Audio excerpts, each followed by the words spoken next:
anak-anak mereka mencoba untuk berada di posisi terbaik.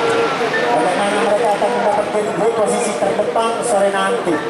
Tentunya semua punya aturan main, punya ketentuan, punya perjuangan yang tidak salah. Tentunya para penonton, para netizen, kita yang tahu di sini menyaksikan balapan ini saudara-saudara. Kita lihat,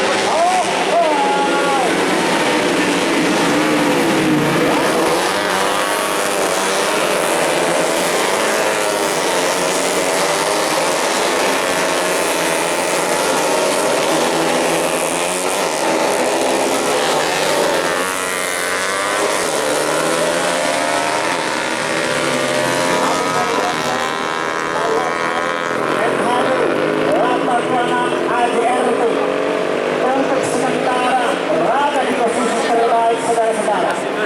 Tekanan tentunya semakin berat datangnya. Apakah mereka bisa bertahan?